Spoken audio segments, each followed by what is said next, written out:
আসসালামু আলাইকুম। আপনাদের জন্য আবারও নিয়ে আসলাম সেহরি ইফতার সময়সূচি ক্যালেন্ডার ডিজাইন পিএলপি ফাইল। এই পিএলপি ফাইলটি আপনি সহজেই কিন্তু 6টি পাসওয়ার্ড দিয়ে ডাউনলোড করতে পারবেন। 6টি পাসওয়ার্ড আমি ভিডিওতে দিয়ে দিচ্ছি।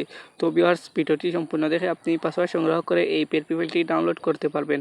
তো ভিউয়ার্স, আপনাদের কাছে একটি রিকোয়েস্ট থাকবে, আমার চ্যানেলে নতুন হলে চ্যানেলটি সাবস্ক্রাইব করতে ভুলবেন না। আর আমার টেলিগ্রাম চ্যানেলে অবশ্যই যুক্ত হয়ে যাবেন, লিঙ্ক ডিসক্রিপশন বক্সে দেওয়া আছে।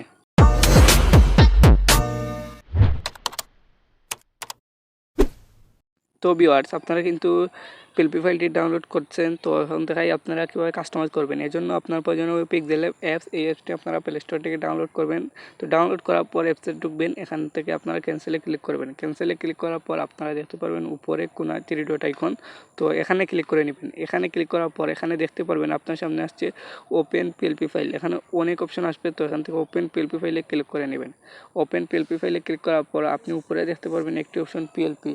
তো উপরে আপনি একটি অপশন দেখতে পারেন পিএলপি, এখানে ক্লিক করে নেবেন। এখানে ক্লিক করার পর আপনার সামনে সবগুলো পিএলপি চলে এসেছে। তো আপনি যে পিএলপিটা ডাউনলোড করছেন সেই পিএলপিটা খুঁজে নেবেন।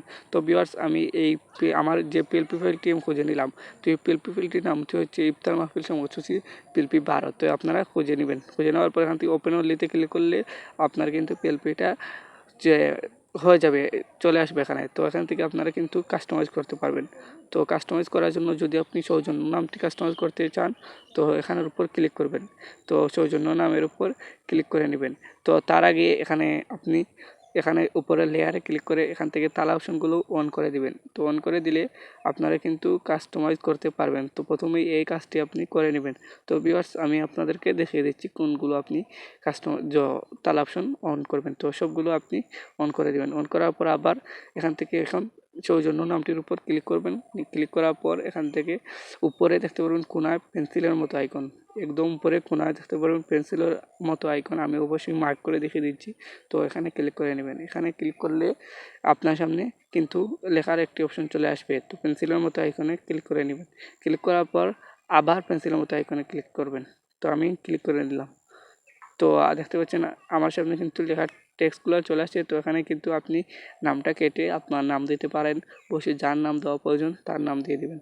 তো নাম দেওয়ার পর সিম্পলি আমি একটা নাম দিয়ে দিলাম। তো নাম দেওয়ার পর আপনি এখান থেকে ওকে বাটনে ক্লিক করে নেবেন। তো ভিউয়ার্স, আমি একটি নাম দিয়ে দিলাম। তো ওকে বাটনে ক্লিক করে নেবেন। তো এভাবে কিন্তু আপনি সব কিছু কাস্টমাইজ করতে পারবেন।